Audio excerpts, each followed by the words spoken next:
It's me, Ray. You're watching TheReelRae. Today we are talking about dermaplaning, which is why my face is all natural. Anyway, so what is dermaplaning? Dermaplaning is when you remove the top layer of skin and hair from your face.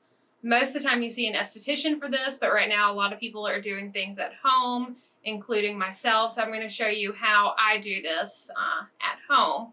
You'll want to start with a clean face and then put something on it. I like to use a little bit of this like Mad Hippie antioxidant facial oil. Just make sure it's something like soft and just do a little bit of it, and I'll put some slides up talking about that as we go.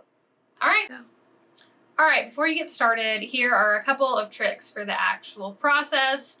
Once you get a little bit of oil on your face, you're going to want to hold your dermaplaning tool at about a 45-degree angle, and you'll want to hold your skin like really tight. And mine has the cover on it, so I haven't actually started yet, but you'll hold it really tight and kind of like do a sweeping motion with like a medium amount of pressure. It'll take a little bit doing it on yourself to kind of figure out what's comfortable for you, but the important thing is to hold your skin tight and then kind of swoosh up and over or down. You go all directions really. You'll watch me do it here in just a minute. All right, let's get started.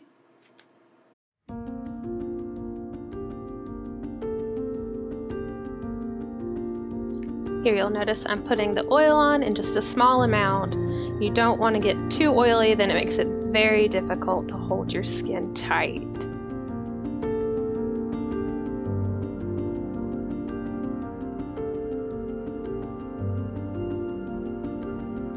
Notice I'm doing very small strokes. It's also really hard to get comfortable to where the camera can see, and I can also see what I'm doing. Do my best to not cut myself. As an afterthought, I would recommend starting with doing a sweeping down motion versus over, and then just kind of doing a crossover to double check that you've had everything. Ew, look at that gross hair. Bye, hair. I also will note that I've sped the video up just a small amount so that y'all don't have to sit and watch a super long video. So just go at your own speed when you're doing it. Don't try to rush. Slow and steady will hopefully win the race without cutting yourself.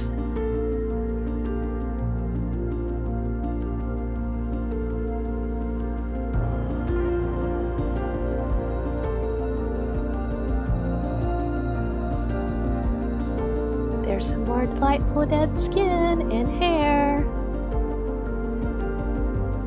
The lip is a particularly tough area. Sometimes it takes a minute to get comfortable with the razor and with your hands just to find the right position. Proceed with caution always, especially when using sharp objects.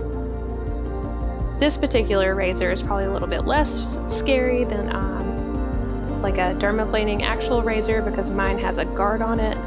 It is made by Stacked Skin. I picked it because it was at the top of a bunch of reviews.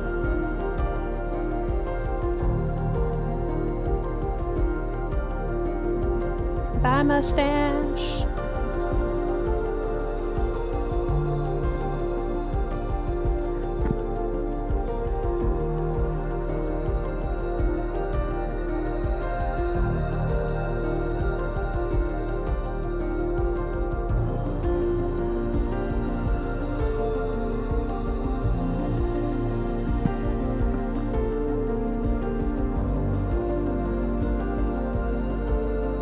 You'll notice I'm kind of like pushing my tongue against my cheek to make that area a little bit tighter and smoother.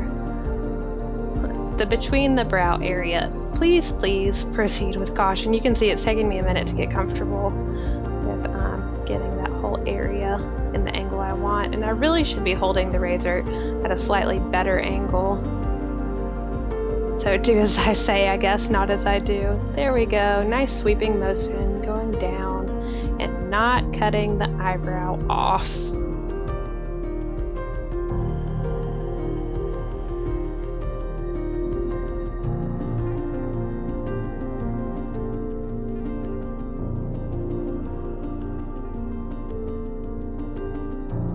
Again, proceed with caution. The around your whole face, but especially your eyebrows.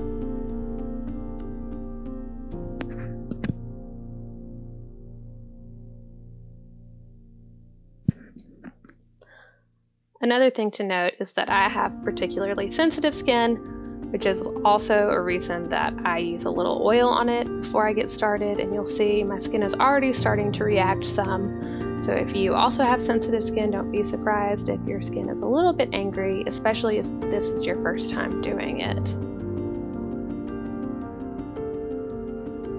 When I filmed this video, it'd probably been like 4 weeks since I had done a dermaplane on my face, so there was a lot of extra skin and hair to come off. My skin was very reactive.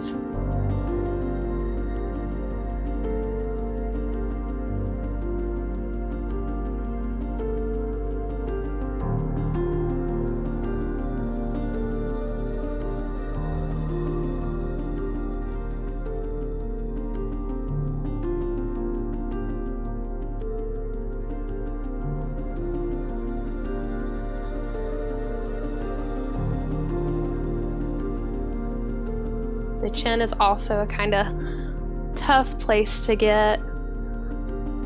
Definitely cut myself a little bit right there. My esthetician has actually cut me a couple of times right on the chin too. I said it was fine. Made me feel like a cowboy.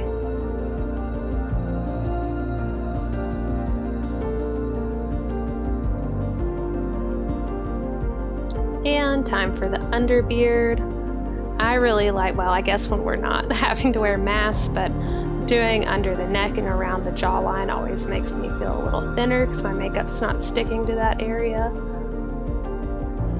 So I always try to make sure and get all that extra hair.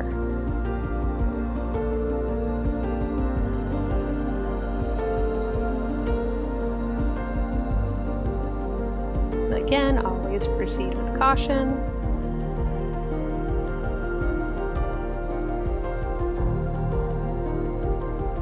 Today is brought to you by the word caution.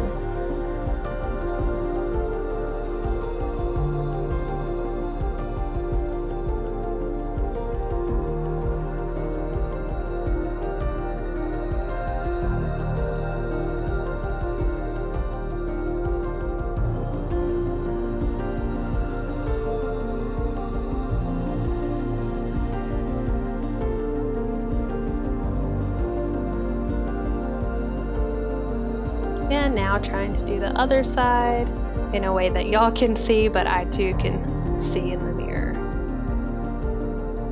My face looks like I've been attacked, but truly it does not hurt at all, and I am actually okay. My face will probably stay pink and splotchy for a couple hours, and then it's pretty calm by the end of the day. I do try not to put any makeup or anything on after I've done a dermaplane, just kind of like let it chill out.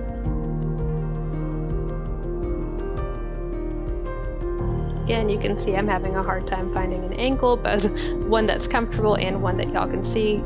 But as you're doing this at home, don't feel weird if you have to adjust yourself a few times to get an angle where you can hold the skin tight and proceed safely without cutting yourself. And there's Chicken in the background crying. And now we're going to an area that you should proceed with like extra caution, the nose. Something to note is as I'm working around this area, I'm using like crazy light pressure. Just really like to get all that dead skin off, especially like in mask time. I feel like there's always stuff touching my face, so I just want to get it good and scraped clean.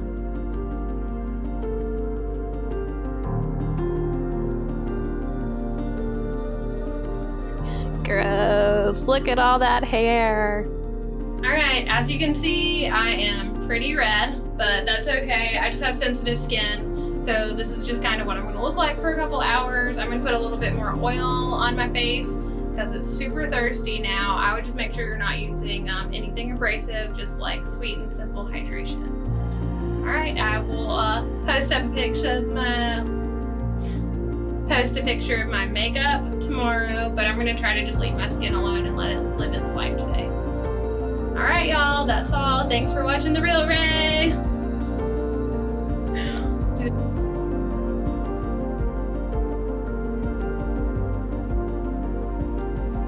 Hydration. Hydration. Hydration station.